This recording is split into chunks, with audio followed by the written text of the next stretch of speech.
Jack Eichel and newly formed lines lead VGK to a 5-2 romp last night over the Penguins. Logan Thompson is an NHL All-Star, and we have a preview of VGK Kings. Plus, it's What the Friday time. You're Locked On Golden Knights, your daily podcast on the Vegas Golden Knights, part of the Locked On Podcast Network. Your team every day.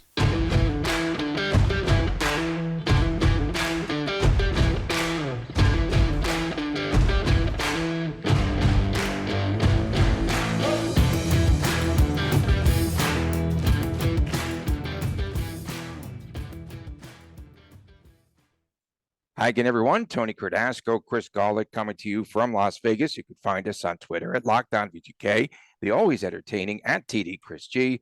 And of course, I am at Tony Dasco. And follow us. Humorous.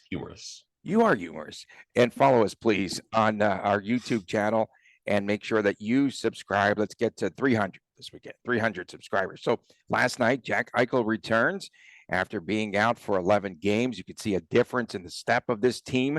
And he had a 3-point night. He had a goal. He had a couple of assists. And Bruce Cassidy, to his credit, comes up, creates these balanced lines with the return of Eichel.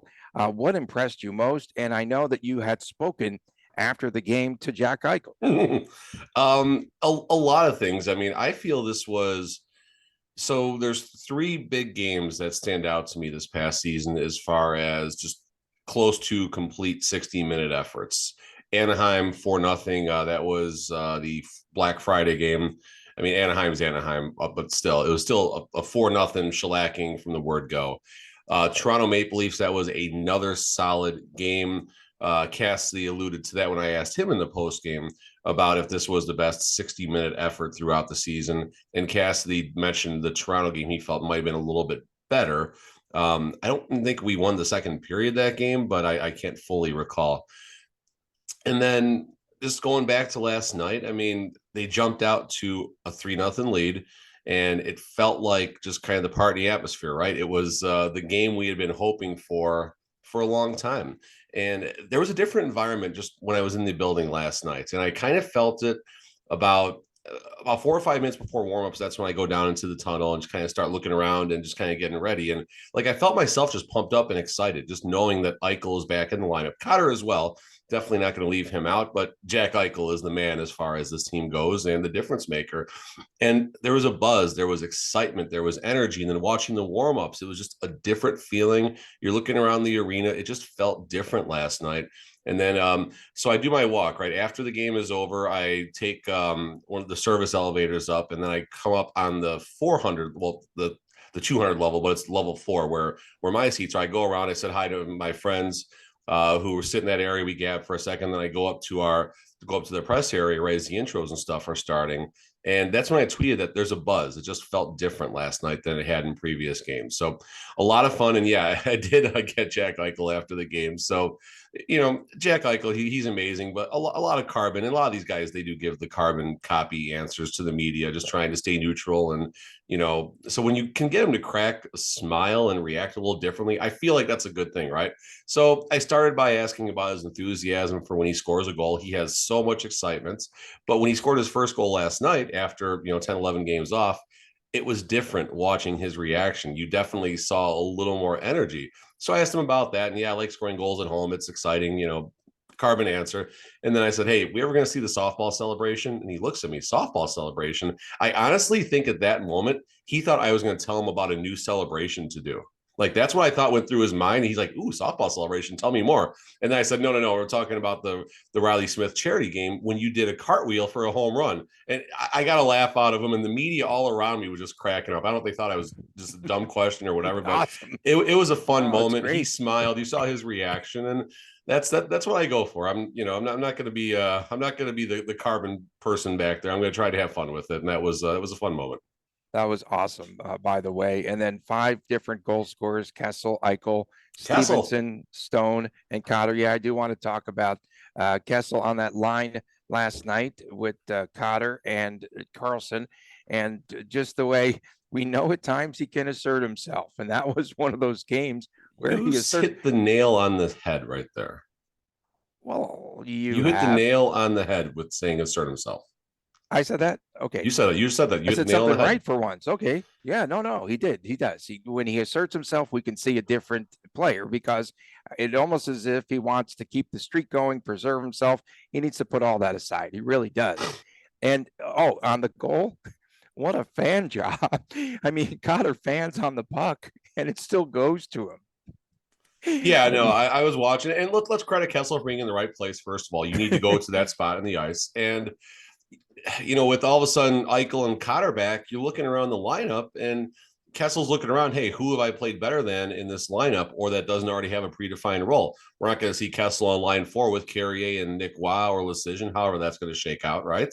So the last piece of the forward line that I think is going to be returning soon-ish is Jonathan Marchessault. The expectation is possibly tomorrow, Where from does what he I'm go? hearing. Where do you play him? Where do you play Marchessault? That's a good question. And, people are, I've heard some people even asking me if they think there's a coach issue with him and something like that. I don't know. They asked you that? Because I kind of sense that there's something going on there I between those sensed two. it when it was, I want to say the Winnipeg game, the second Winnipeg game, or it might have been Arizona. There was a time just in the third period, the entire Arizona Coyotes, I'm about 90% sure on this one, they wanted a piece of him. Just he did something, and every shift they wanted a piece of him. So I asked LT first of all, because there's a huge scrum right in front of him that game. And what is it like, just kind of having Marchie out there doing his thing? And I got a pretty neutral answer about Marchie's a great teammate, blah, blah, blah. Okay, fine, whatever. But then I asked Coach Cassidy about Marchie, so the energy he brings and just what's it like having him throw off the other team. And Cassidy gave a very careful answer, saying he does a lot of good things. But the one thing he mentioned is he didn't feel, I can't remember if he used the word dumb, but that's the word I'm going to use just to paraphrase. I don't think he's taken any dumb penalties yet. I don't think he's done anything to put us at a disadvantage. That terminology, there's some weight behind that, because in my mind, I'm going to go 2, 3, 4 layers deep because that's my job right now. It sounds like they've had that conversation. Hey, don't do anything dumb, kid. Don't do anything dumb. Don't put us in a spot. And you start checking some boxes now and thinking about past games. And then the last game or the game before that I covered, Marchessault has a stick on the wrong side of an entry as Alex Tuck passes it across to Jeff Skinner and calls him out in the postgame. So you kind of wonder, what that relationship is. I don't think he's going to have him in the powder blue contact jersey, non-contact jersey though, and to be a cover though. But I do think if there is a relationship that is on eggshells, if you're going to have me ask me about all the 25 players who might have the worst relationship with Cassidy, I think it's Marchessault. Okay. On TV, they missed the counter goal after Kessel scored. It was an icing call, but it just was like, oh yeah. I missed it too, but go ahead. Well, you did? Okay. Because I was trying to ask you what in the world happened there, because they were utterly confused. The puck went in the net. You heard fans, oh, there were so many Pittsburgh fans there, which is all, I love that, by the way. I love great energy. But yeah, so they just kind of glossed over that. They make no mention of it on TV. They just allowed a goal. Disallowed it, and I'm like, what happened? I'm literally staring down at my phone. That's a tough thing about covering these games. You do spend, of the 60 minutes of game action, you probably spend 35 minutes doing this or typing in your computer. So it does make it kind of hard to catch everything. So Kessel scores, I get the replay from above and I put it out there with a little bit of quick commentary. And I'm doing that, and I hear the Pittsburgh fans go crazy. I see the red light on. I'm like, okay. And then all of a sudden I'm still tweeting at the time and trying to watch to see what the replay is. And then I see, oh, no goal, icing. Oh, cool. Okay. So that's my that's my analysis. We did see Jack in the box last night. First time that he's had a penalty. And okay, so second period, you had tweeted out you were sitting in front of the Penguins radio crew, and they said that they wanted to play more physical. Right, that's the report they got from the locker room going into period 2.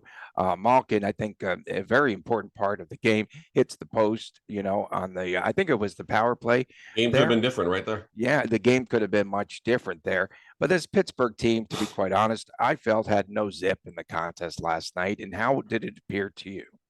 Credit our one of our loyal followers, Shay, for retweeting something funny. It was mentioned which goalie was going to go. Casey DeSmith gets the call in net tonight.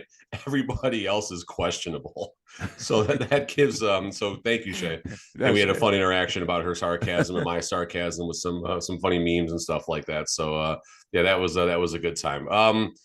Yeah, so listening to the Pittsburgh call, and those guys are a little louder too, so it was kind of good. I actually got it was fun getting the play-by-play from their perspective. Sometimes you don't hear them as well, but the Pittsburgh radio call that was a good listen. Or it could have been TV even. I don't even know. It wasn't the guy that says "scratch my back with a hacksaw" after someone scores a goal. He's super famous. I don't know his name. I'm so bad at this.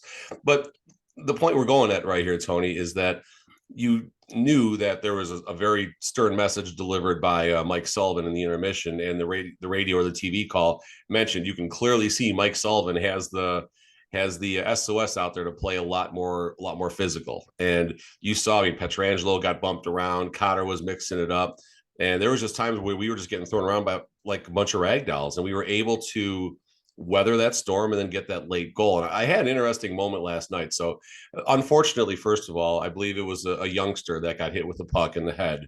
I didn't see that during the second period. Yeah, Mark Stone chipped one around and it went up. And that's why he was looking into the crowd. He kept looking over there on TV, and I didn't know what had happened, and they didn't explain it. And I was like, "Is there a hot babe there or something?" No, the hot dog. So, but what happened? Say that. All, yeah. So unfortunately, all jokes aside. Yeah, all jokes aside, a puck enters the crowd and hits I couldn't tell at first what had happened. Like I thought someone kind of caught the puck, and then I see it was one of the VGK. I don't know if it was the trainer that went on the ice or one of the players tossed a towel over right away, and I could see what appeared to be I'm assuming a father holding his youngster on his lap, and you can tell with the towel they got him a bag of ice. And I was watching this. I actually started filming it for a second because I wanted to see. I saw the athletic trainer who's in charge of like all the equipment, or the equipment manager, pardon me, who's done like 1,500 games in the NHL. I saw that too the other day. And I was wondering if they were going to send over a care package, like a stick, something, something nice. And that's why I started filming and stuff like that. And as I'm filming this, the time is winding down in the second period, and Nick Hague takes that shot. Mark Stone tips it, and they get that goal. And I actually kind of cheered for a second. I'm like, "Oh, it's in!" And I'm like, "I'm in the media room. Come on, but I don't care. Like that was that's an early what the Thursday from Golick in the media row right there. But it was tough because like I'm focused on what's happening, trying to see if there's because Chance was over there like comforting the kid, like there's now a gathering, and they score a goal. It caught me off guard. Who hit I the think kid? it was Stone. You said all jokes aside, Tony. Sorry about that. But that fourth goal for VGK, an absolute backbreaker with 10 seconds to go, right? Pittsburgh owned that period. They owned. Yeah, they were in that. They owned 1930 that period. Hey, what about this though? VGK could not win a faceoff in that Pittsburgh offensive zone. I don't know if that was something that. I wish I had my game report. I'm curious. That's okay. They lost. I'm curious what Stevenson's record was because he's obviously one of the best or the best at faceoffs. Yeah. And that's why they were able to keep it in their O zone for the Penguins last night. Yeah, I mean, listen. Aside from that, which is obviously of utter importance, winning those faceoffs. I put out there, you have a plan till you get punched in the mouth, and then kind of all changes. Mike Tyson obviously is on record for that quote. And that's what happened last night. Pittsburgh, first period, there's a game plan. There's whatever research they've done. This is how we're going to play the game and dictate the action. Period 2, you ripped all that up and threw it away. And okay, boys, go get them. And VGK has been in the spot many times too, where things don't start very well. And all of a sudden the lines go in the blender. Line 3 is sitting on the pine the whole time. And, double, triple shifting players and things like that. What I did notice, at least the time on ice for the first and second period, first time in a long time, Will Carrier, Keegan Colasar, and Jake Lecision now were not like ahead of line 3. They were actually significantly behind the other lines as far as time on ice goes. So that's a good thing. Pietrangelo still played a ton of minutes, shocker there, but our defense is still in kind of shambles. So it's nice that there's a little more balance now. And if line 4 can, not get as many minutes, that's okay for now. I do think once Marchessault comes back, Lecision is out. Marchessault obviously is going to take Nick Waugh's spot, and I think you drop Nick Waugh back down to line 4, and then you have, Lecision out. Yeah, drop Lecision. Pardon me. You have an absolute powerful top 12 forwards that's they're going to come at you in waves, and that's what we've been saying for a while.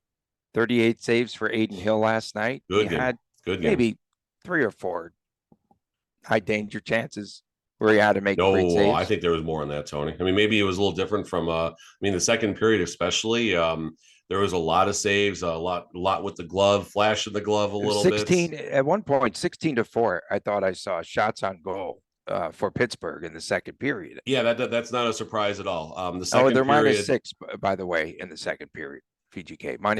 is it -5 now, or is it -6 after last night? -6 after last night. They Hey, scored that's 1-0, right? they were like -12, right? So that's actually a pretty big change. Yeah, they've gotten So better. yeah, Aiden Hill, I thought he made some saves early, before we started scoring. Obviously, the second period he definitely was absolutely remarkable. In the third period, he made a lot of high danger saves as well. Especially, I forgot who was alone in front, but there was a situation where the puck goes right across the middle and he slides across, and if that doesn't get saved, it's a 4-2 game at that point. And hey, I mean, this is a weird season as far as comebacks and things go, and a 4-goal lead is not a safe lead anymore. It's pretty safe, but it's not completely safe like it used to be. So, Aiden Hill did the job last night. He was very upbeat in his interview last night. You can certainly tell he was in a good spot, and it was a game that Aiden Hill needed because he had been obviously gone for a week and a half or so. Ashley Weiss did ask a question. Hey, what did you and Sean Burke talk about? During the last week and a half or so, like that, which is her way of saying, maybe things didn't go very well in that Anaheim game. How the coach helped through this, and it was an interesting question, and Aiden Hill was, pretty middle of the road with his answer. So, yep. Coming up next, we've got game number 2 of this 7-game homestand for the VGK. And when we return, we're going to be setting up how things could happen there. The matchup coming up ahead between the VGK and the Kings, the much improved Kings. That matchup is on Saturday night. We'll talk about that when we return right here on Locked On Golden Knights. Are you looking for a delicious treat, but you don't want all of the fat and the calories? Then you got to try a Built Bar. And we just got through the holidays. We know our goal is to eat healthier this year. And if you are like me and Chris, you want to eat healthier, but you don't want to compromise taste, then man, we've got the thing for you. You got to try Built. With Built, healthy is actually tasty. Seriously, so delicious you won't think that they are actually good for you and perfect for your New Year's resolution. And they're only 130 calories, 4 grams of sugar, a whopping 17 grams of protein. And now you don't have to wait around for a box. For years, we've been talking about you ordering your Built Bars at Built.com. But yesterday, Chris, as I found out after my read, I was like, I've got to go to Smith's and pick up a Built Bar. I'm like one of those consumers. And so, of course, I tried the salted caramel. Holy smokes, is that good? And it's now available at Smith's. And you can also get those Built Bars at Sam's Club. There's a lot of great taste. 4 box bars, too. They've got cookies and cream, coconut puffs, salted caramel, which now I am addicted to. I'll probably be back by Smith's today. And brownie batter puffs. Again, at your nearest Smith's, at your nearest Sam's Club. And make sure that you check it out. You can thank us later. You can thank us later. Emphasis. Welcome back to Locked On Golden Knights. It's my favorite part of the show is doing those reads. Tony Cardasco, Chris Golick from Las Vegas, and thanks for making us your first listen every day. Our podcast is free and available wherever you get your podcast, and make sure that you subscribe to our YouTube channel, Locked On Golden Knights. I watched some of the Kings game too going on. I'm a multitasker type of guy, and so 5-2, the Bruins beat the Kings. Good game. The Bruins now with points in their last 12 games. They've got, they're odds-on favorite to win the Stanley Cup this year. They're just playing VGK, so well. VGK Boston Bruins. Imagine that if that is the Stanley Cup final. I don't want to see 2 teams, though, that have their it's not with the Friday time yet, but it looks as though they just have their uniforms on inside out when they play, like last night's game. That's the reason you don't want Bruins Vegas. Right, exactly. Now you know where I'm coming from, bro. Brossois. The difference with this Kings team, a lot better, I think, of late defensively. They're still scoring goals. Philip Deneau, a goal and assist, 2 assists against VGK, right? That 4-2 win. Had a goal last night. Has 4 goals in 5 games. They're definitely a threat. And in the last meeting, only Amadio and McNabb scored goals for the VGK when they lost down there. and some breakaway chances. When I went back and took a look at all my notes there, Stevenson was stopped, as I recall. Phoenix Copley last night. Copley lost his first game. He was 7-0 going into that game last night, and the Kings were red hot as they are cooled off now. They were 7-1-1 in their last 9 prior to last night's game. But this is a dangerous team, one that closed the gap on VGK, and now another 4-point game coming up for the Golden Knights and the Kings. Yeah, exactly. And VGK does have one game in hand right now if we're standings watching to that degree. Kings are always going to be tough. They're going to play us tough. I wonder if, since Copley did not have his best game, wonder if we get Jonathan Quick on Saturday. That's the first thing to wonder. And VGK does have a, at least at the eye test for me, a very good history against Jonathan Quick. And, either way, I mean, I don't think it'll be as easy of a game as it has been in the past. The Kings are a much better team. Looking up and down the lineup about their points, Phil Deneau's got 30 points. Kevin Fiala sitting just one shy of 40.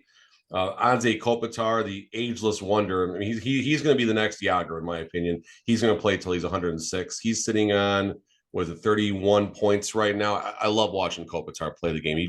He plays the game perfectly. Shoe and Hall of Famer, definitely a treat to watch. Drew Doughty's going to be out there doing Drew Doughty things and getting booed every time he touches the puck, because we still haven't forgotten his statement season 1 that they put on the ice during that Kings series. There's no way, and with his audio, there's no way they'll be a better team than us come playoffs. Well, that 4 games later, that was decided that was false. Maury Povich. So, it's a division game. It's fun. The Kings usually do travel to Vegas well, and Vegas will be up for this one.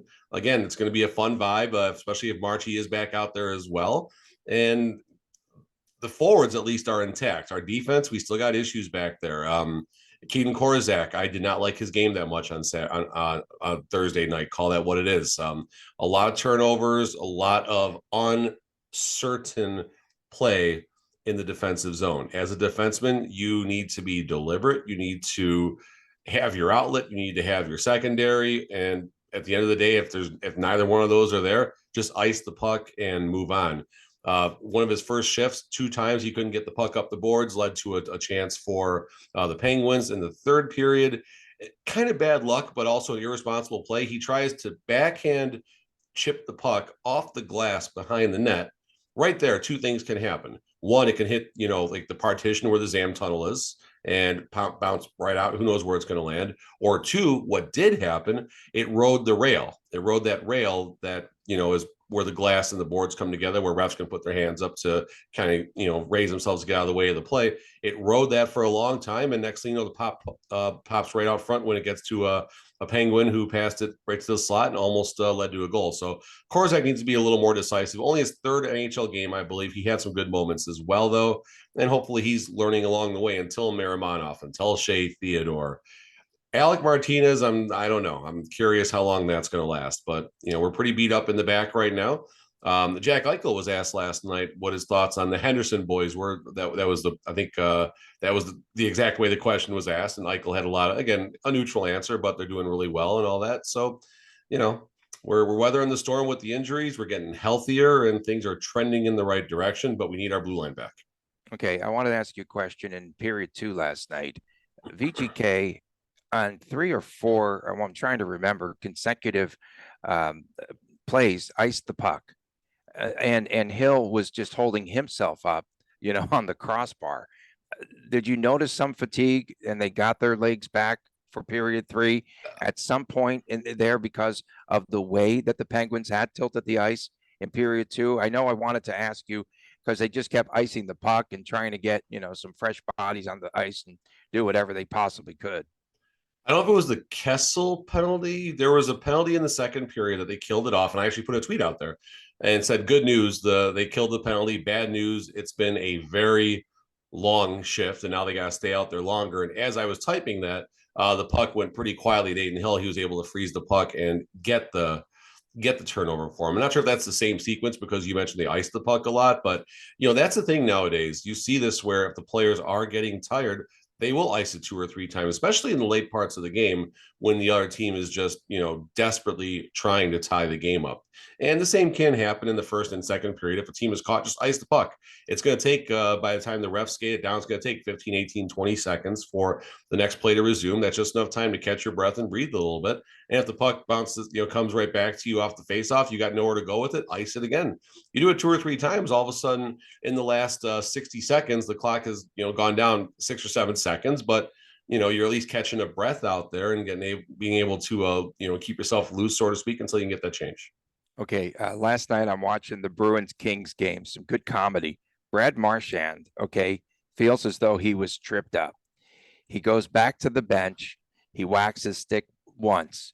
He whacks it twice. On the third whack, the shaft just explodes and falls off and goes onto the ice.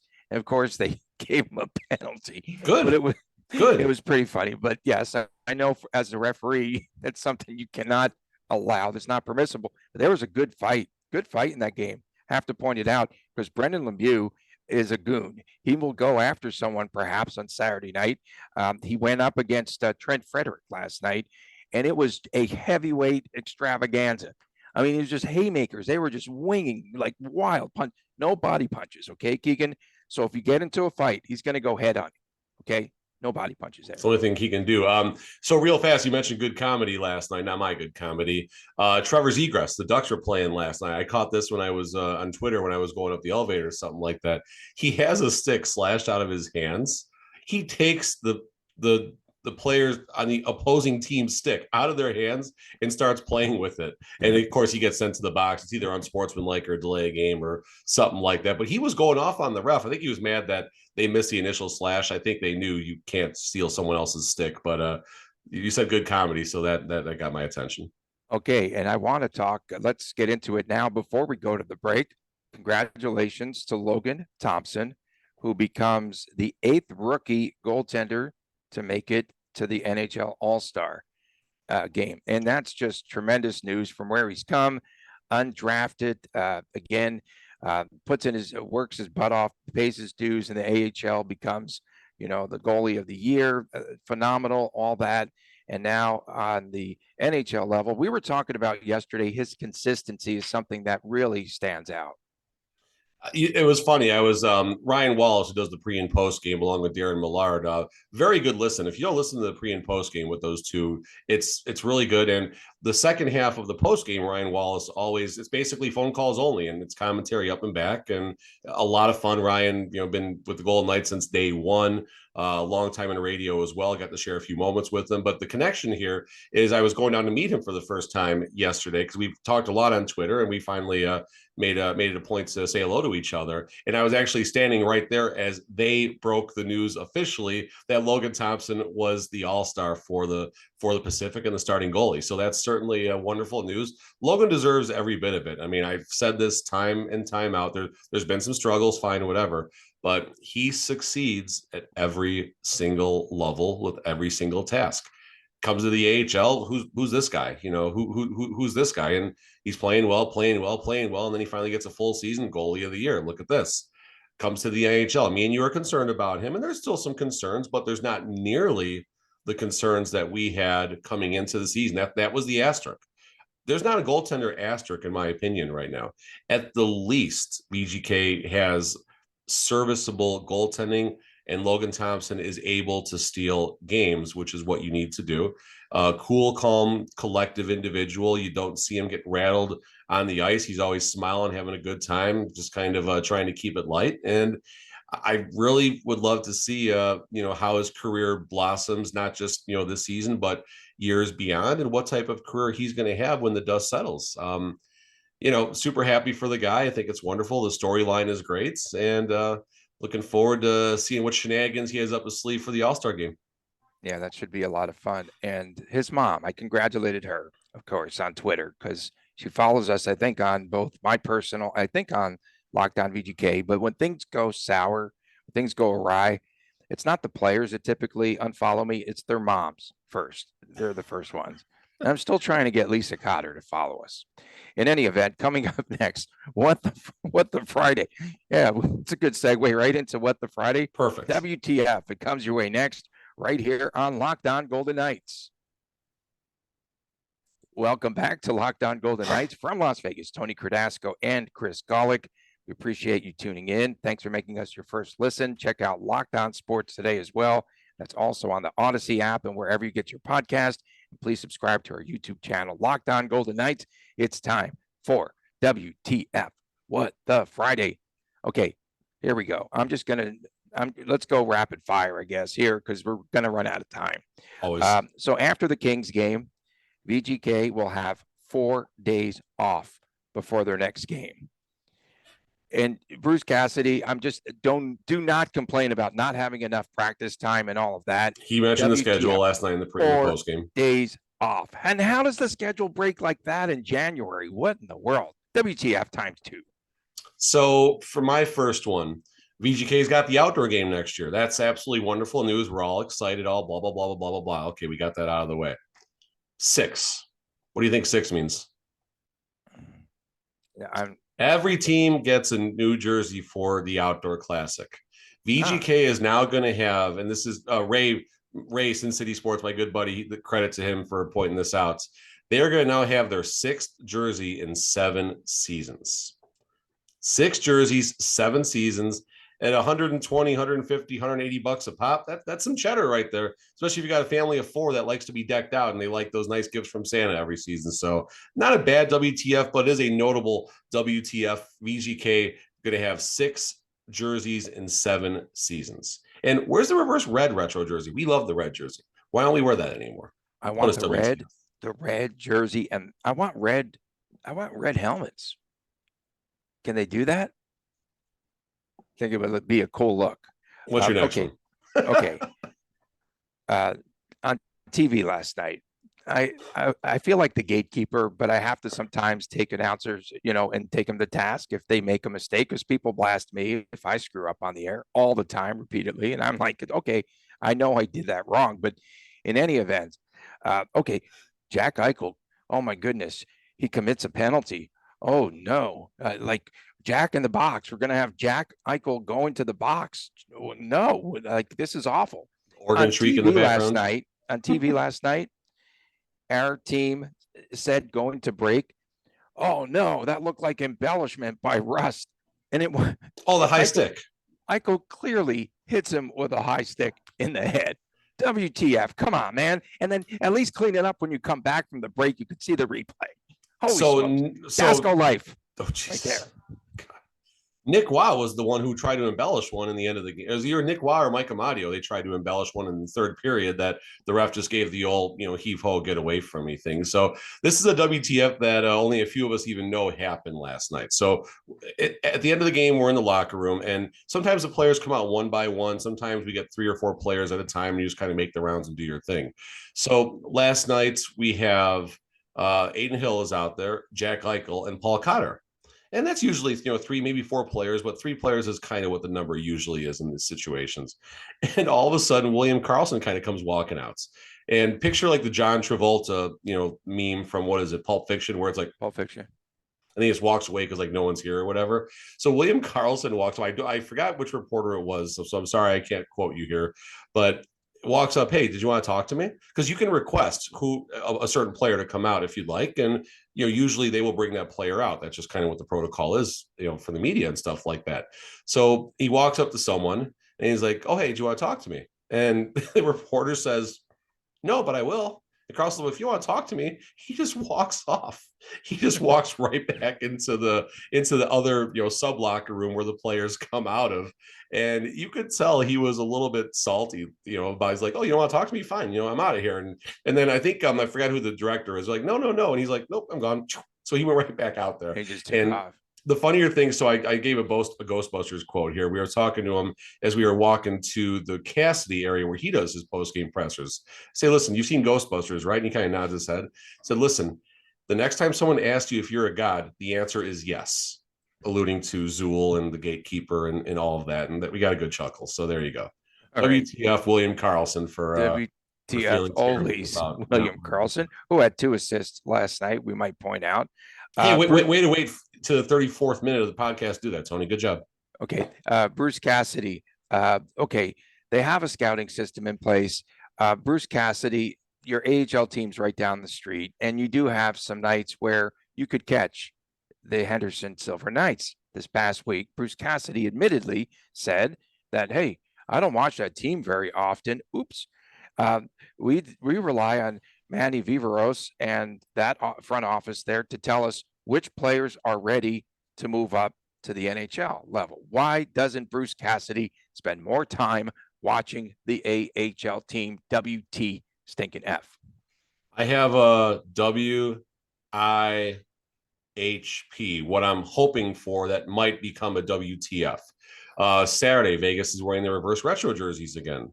Saturday, the Los Angeles Kings tweeted they're wearing their reverse retro jerseys on the road. Those are the purple ones. But they include, I believe, dope? the gold. But they wear their chrome domes with them too. Right? Is that the one with the King? I think so. I think it's the purple. I could be wrong, but point being is, I know they're going to be wearing their silver chrome. It's got the crown on the front, right? I think so. I don't know if that was last year's or this year's. I love it's a cool jersey. I know what you're talking about, the purple and yellow. Yeah. It's an amazing jersey. Yeah. My point is, I want gold helmets tomorrow nights. I want double chrome domes because it will break the internet and absolutely piss off grumps like you, Tony, and everybody else who, gets on the team for weird, goofy things. VGK is an over-the-top, entertainment venue and everything that goes into the game, the pregame and everything.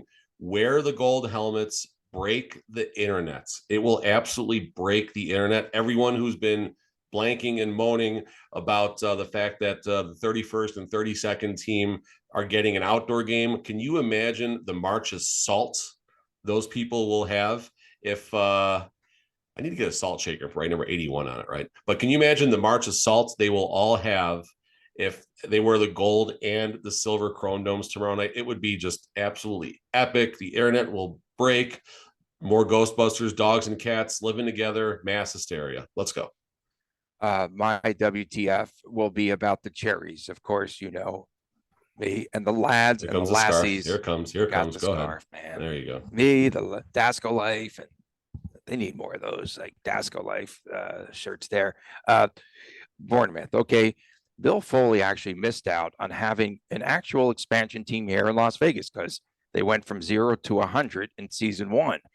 Now he is experiencing growing pains, to say the very least, there with the Cherries of Bournemouth and all the fans. I must have about 50 followers, and we go back and forth about Bournemouth. And I even watched their game the other day. WTF? What am I doing watching soccer in the middle of this stinking day on the stinking Peacock network of all things? In any event, they want to fire their coach there because things are not going well, Chris. Oh, the hell, he's gone. He's gone. He's got to be gone. He's got to be gone. So gone. If it's been more than 2.5 seasons, he's gone. But when we want to fire the next coach, we're going to use their terminology. I really have become friends with a lot of those folks on Twitter. Thank goodness for social media, or we'd have to be pen pals or something. In any event, Gary O'Neill, they say sack Gary O'Neill like every day. Instead of fire him, sack him. Sack him. So you're going to sack me. You're going to sock me if I don't quit it here. So again, you got a minute, 10 seconds, plenty of time. No. We forgot to do our Saturday night. We'll tweet it. We'll tweet it out. You don't want to do that? All right. High scoring game or no? No. Okay. You're still 2-1. 2-1 VGK. 2-1. Oh, I'm going Kings. Of course you are. 4-3. Of course you are. Oh, I picked VG. They should have been more than minus 120 when they closed. It was 110 most of the day yesterday. They should have been a 160 favorite. I told you so. From my man, Chris Golick, I'm Tony Cardasco. We thank you all for tuning in. Of course, predictions and such coming up at Locked On VGK on Twitter. We'll see you on Monday right here on Locked On Golden Knights.